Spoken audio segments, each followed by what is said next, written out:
அனைவருக்கும் வணக்கம். இன்னைக்கு நம்ம பார்க்க போறது 12ஆம் வகுப்பு பாட பொருளாதாரம். பாடத்துக்கு போறதுக்கு ஒரு சின்ன குட்டி கதை.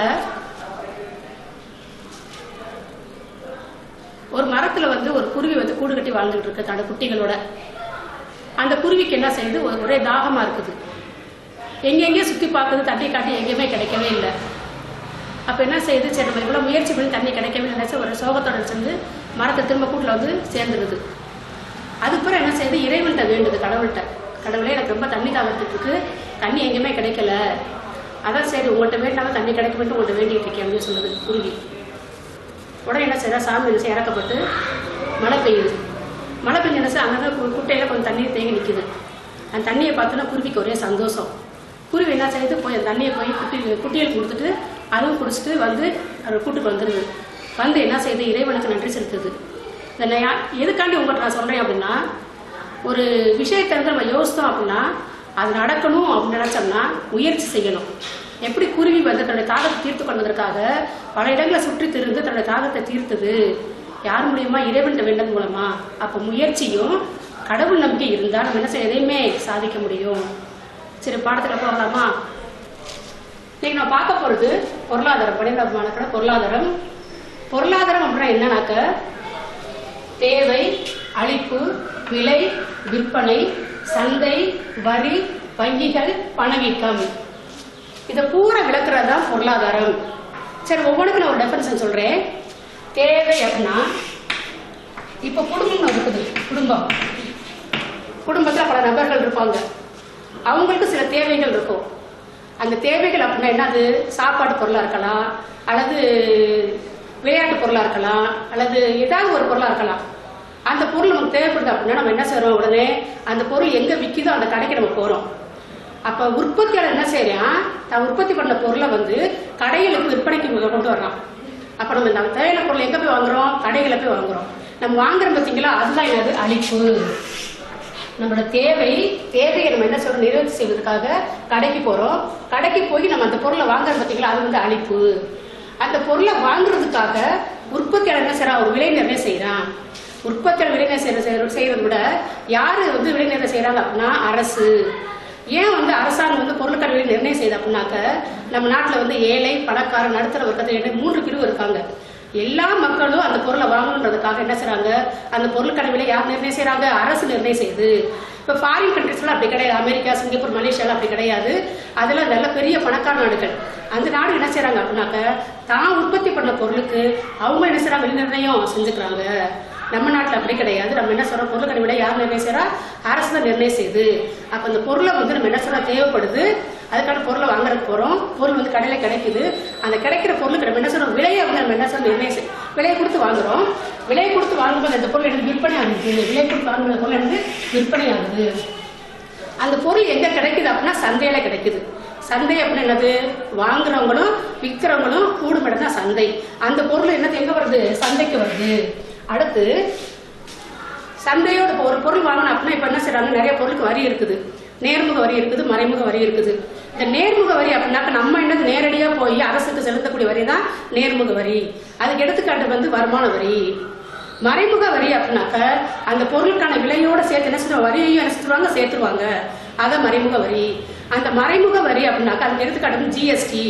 ஜிஎஸ்டி வரி அப்படின்னாக்க பொருளுக்கான சேவைகளுக்கான வரி.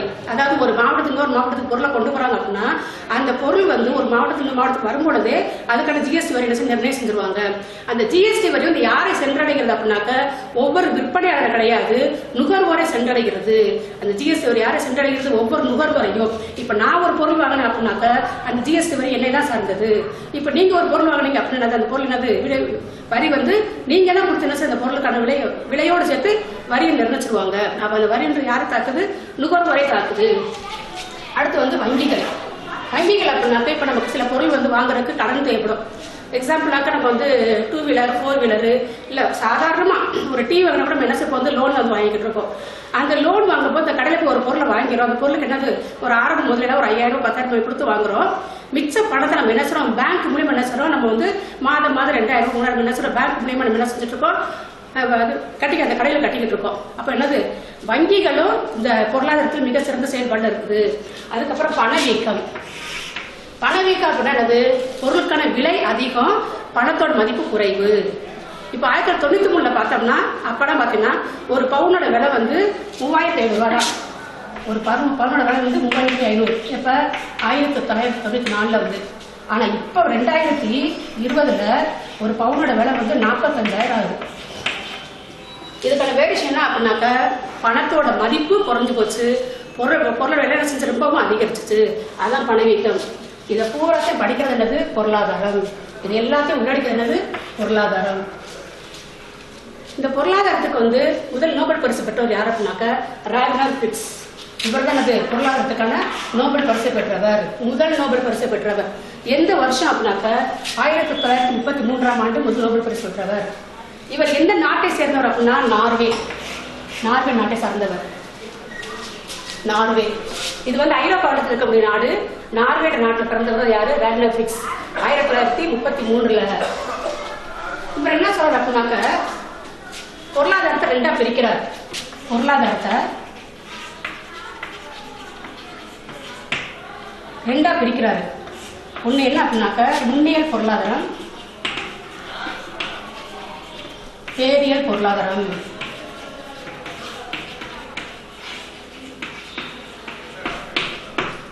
நுண்ணியல் பொருளாதாரம், பேரியல் பொருளாதாரம், அதாவது மைக்ரோ எக்கனாமிக்ஸ், மேக்ரோ எக்கனாமிக்ஸ்.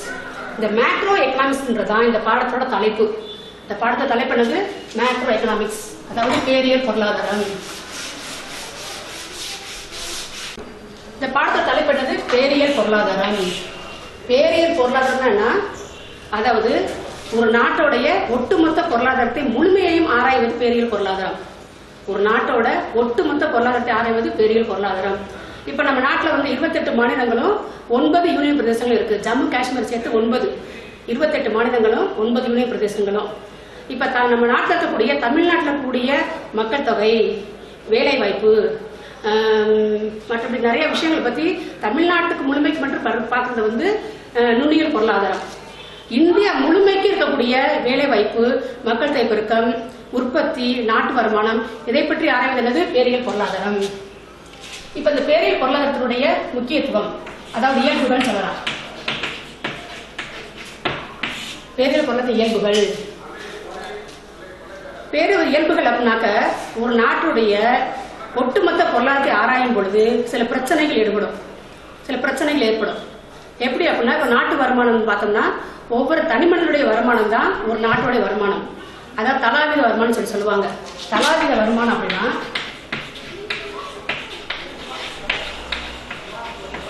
ஒவ்வொரு மனிதனுடைய வருமானம் தான் தலாவித வருமானம் சொல்றாங்க. இந்த தலாவித வருமானம் ஒன்று சேர்த்து தான் நாட்டோட கணக்கிடப்படுகிறது. நம்ம நாட்டோட வருமானம் எவ்வளவு, போன வருஷம் எப்படி இருந்துச்சு, இந்த வருஷம் எப்படி குறைஞ்சிருக்கு, அதுக்கான பிரச்சனை என்ன அப்படின்றத பற்றி ஆராய்வது பேரியல் பொருளாதாரம். அதாவது பிரச்சனைகளை ஆராய்ந்து அதற்கான தீர்வுகளை முடிவு செய்வது பேரியல் பொருளாதாரம். பிரச்சனைகளை ஆராய்ந்து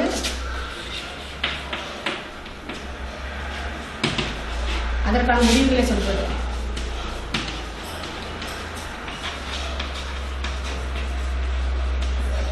முடிவுகளை சொல்வது பேரியல் பொருளாதாரத்தின் முக்கியத்துவம். இரண்டாவது பாயிண்ட், எதிர்கால பிரச்சனைகளை முன்கூட்டியே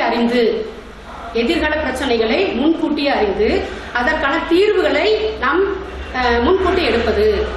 இப்ப நம்ம நாட்டில் வந்து அட் பிரசன்ட் நடந்துட்டு நிகழ்ச்சி என்னன்னா கொரோனா. இப்ப அதனால வந்து உலக பொருளாதாரம் என்ன செஞ்சிருச்சு, கொஞ்சம் டவுன் ஆயிடுச்சு. கொஞ்சம் சொல்ல முடியாது, நிறையாவே. அது உங்களுக்கே தெரியும். இப்ப இதுக்கு முன்னாடி பார்த்தோன்னா 1930 தான் உலக பொருளாதார பெருமந்தம் ஏற்பட்டுச்சு. உலக பொருளாதார பெருமந்தம் 1930 ஏற்பட்டுச்சு. இதுக்கு முன்னாடி 14-18 முதல் உலக போர், 39-45 வரைக்கும் இரண்டாம் உலக போர். இந்த இரண்டாம் உலக போருக்கு முதல் உலக போருக்கு இடைப்பட்ட காலத்தில் தான் உலக பொருளாதார பெருமந்தம் ஏற்பட்டுச்சு. இதை சரி செய்வதற்கு கிட்டத்தட்ட என்னது 1940 10 ஆண்டுகள் ஆச்சு. அதாவது உலக பெருமந்தம் 1930 ஏற்பட்டுச்சு. அந்த பிரச்சனையை சரி செய்வதற்கு 10 ஆண்டுகள் ஆச்சு. இப்ப நம்ம நாட்டில் இருக்கக்கூடிய பிரச்சனைகளுக்கு தீர்வு காணும் அப்படின்னா எத்தனை வருஷம் ஆகும் நம்மளால சொல்ல முடியாது. ஒருவேளை சீக்கிரமாவே பொருளாதார பிரச்சனை சமாளிக்கக்கூடிய பக்குவம் நமக்கு வந்தால் வரலாம். அதுக்கான நாடு ஒவ்வொரு நாடும் என்ன முயற்சி எடுக்க போறாங்கன்னு தெரியல. இது மாதிரி எதிர்கால பிரச்சனைகள் முன்கூட்டி ஆராய்ந்து அதற்கான தீர்வுகளை நம்ம என்ன செய்யறது, இப்பயே கொஞ்சம் கொஞ்சமா அதை என்ன செய்யணும் வந்து நிவர்த்தி செய்வதற்கு வழி என்னன்றதை ஆராய்ந்து வைக்கணும். எதிர்கால பிரச்சனைகளை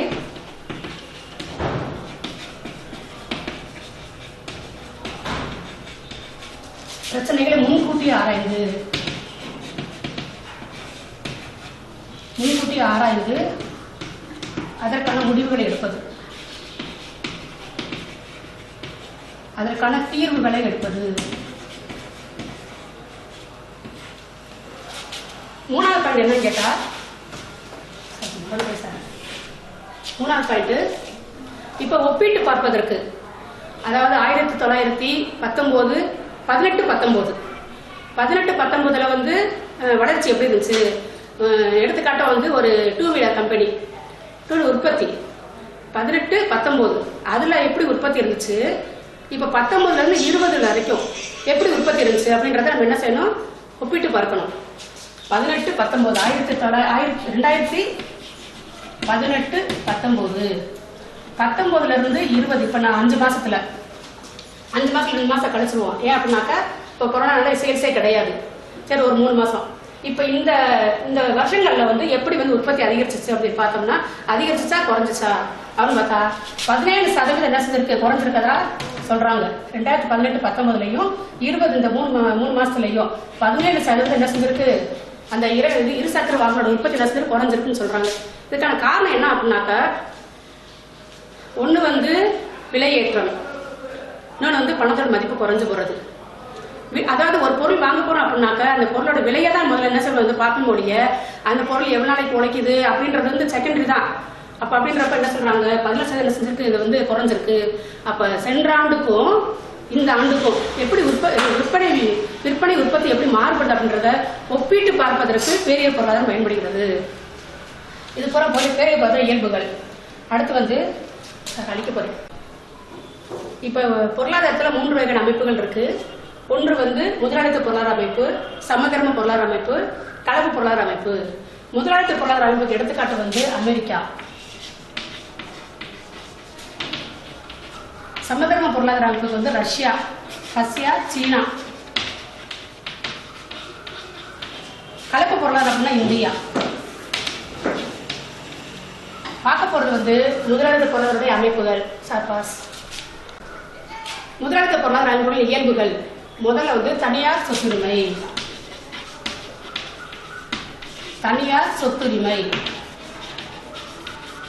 அதாவது இது என்ன அப்படின்னாக்க, தனியார் சொத்துரிமை அப்படின்னா ஒவ்வொருத்தரும் அவங்களுக்கு சொந்தமா நிறைய சொத்துக்களை வாங்கிக் கொள்வது. சொத்துக்கள் அப்படின்னது வீடு, நிலம், நகைகள் கூட வச்சுக்கலாம் சொத்துக்கலாம். இதை நம்ம என்ன சொல்லலாம், எவ்வளவு நினைச்சிட்டு அவங்க வந்து வாங்கி வச்சுக்கலாம். இப்ப நம்ம நாட்டை பொறுத்த மட்டும் அப்படி கிடையாது. ஒவ்வொருத்தரும் இவ்வளவுதான் வாங்கணும், இடத்தோட அளவு இவ்வளவுதான் இருக்கணும். இப்ப நகைகளை வந்து என்ன செய்யறோம், நிறைய வாங்கி வச்சிருக்கவங்க பேங்க்ல வச்சிருப்பாங்க. அது வந்து இருந்தாலும் அது வந்து கணக்கு காட்டணும், கவர்மெண்ட் கணக்கு காட்டணும். ஆனா வெளிநாடுகள் வந்து அப்படி கிடையாது. எவ்வளவு வேணா நினைச்சுக்கலாம், சொத்துக்களை வாங்கிக்கலாம், அவங்க வந்து அதை வந்து விற்கலாம், எல்லாமே செய்யலாம். அதான் தனியார் சொத்துரிமை. ரெண்டாவது வந்து என்ன பண்ணாக்க அரசின் பங்கு. அரசின் பங்கு வந்து முதலாளித்த பொருளாதாரம் ரொம்ப ரொம்ப ரொம்ப குறைவா இருக்கும். ஏன் அப்படின்னா எல்லாமே தனியார் செய்யறதுனால அரசு என்ன செய்வாங்க, ஒரு தொழில் அமெரிக்கா, சிங்கப்பூர், மலேசியா, சீனா, ரஷ்யா இந்த மாதிரி நாடுகள் வந்து அரசு என்ன செய்றாங்க அப்படின்னாக்க அந்த தொழில் தொடங்குறதுக்கு அங்கீகாரம் தான் கொடுக்குறாங்க. அந்த தொழிலை வந்து நடத்துறப்ப அதுல தலையிடுறதுங்கிறது ரொம்ப ரொம்ப ரொம்ப குறைவு. இப்ப நம்ம நாட்டுல அப்படி கிடையாது. எல்லா விஷயங்கள்லயும் ஒரு உற்பத்தி பண்றோம், ஒரு தேவையா இருக்குது, ஒரு அழிப்பா இருக்குது, அந்த விலை நிர்ணயம் சொல்லி எல்லாமே யாரும் செய்யற, அரசு தான் செய்யறாங்க. முதலாளித்த நாடுகள் யாரும் செய்ய மாட்டாங்க, அரசு செய்ய மாட்டாங்க. ஒவ்வொரு பொருளோட உற்பத்தியையும் அந்த விலை நிர்ணயம் பண்றதுதான் யாரு, தனியார் தான். அடுத்த 3வது பாயிண்ட் வந்து விலை நிர்ணயம். விலை நிர்ணயம் அப்படின்னாக்கா யாரு அப்படின்னாக்கா அரசு தான், சாரி தனியார் தான். விலை நிர்ணயம் யாரும் செய்வா, தனியார் வந்து அவங்க எப்பவுமே என்ன செய்வாங்க, விலை நிர்ணயம் செய்யும் பொழுது முதலாளித்த நாடுகள்ல லாப நோக்கத்தை அடிப்படையாக வச்சு என்ன செய்வாங்க, பொருளோட விலை என்ன செய்வாங்க, நிர்ணயம் செய்வாங்க. எது, லாப நோக்கத்தை அடிப்படையாக வச்சு. முக்கியமான பாயிண்ட் இது வந்து லாப நோக்கம். ஏன் அப்படின்னா இப்ப நம்ம நாட்டுல வந்து என்ன செய்வாங்க, அரசு வந்து பொருளை விலை நிர்ணயம் செய்யும் பொழுது எல்லாரும் வாங்க முடியுமான்ற பார்த்து 5 பொருளை விலையை நிர்ணயம் செய்வாங்க. அந்த நாடுகள் அப்படி கிடையாது. ஏன் அப்படின்னா எல்லாருமே என்னது, வசதியானவங்க. அங்க நாட்டுல வந்து இல்லைன்றதே இல்லை, எல்லாருக்கும் என்னது எல்லாம் கிடைக்கிற வகையில நாட்டில் இருக்கக்கூடிய மக்கள்லாம் வாழ்ந்துகிட்டு இருக்காங்க. இப்ப நம்ம நாட்டில் அப்படி கிடையாது. ஒருத்தவங்க வசதியான ஒரு பொருள் வாங்கணும் அப்படின்னாக்க நடத்துற மக்கள் அதை வாங்க முடியாது. அதுக்கு பின்னாடி இருக்கக்கூடிய எந்த ஒரு பொருளை வாங்க நிலைமை இருக்குது. அங்க அந்த நாட்டில் அப்படி கிடையாது. எல்லாமே என்ன செய்வாங்க, எல்லாரும் வாங்குற அளவுக்கு பொருளை விலையை நிர்ணயிச்சதுனால தனியார் என்ன செய்ய, எப்பவுமே லாப நோக்கத்தோட என்ன செய்வாங்க, அந்த பொருளோட விலையை நிர்ணயம் செய்வாங்க. அடுத்து வருமான ஏற்றத்தாழ்வு.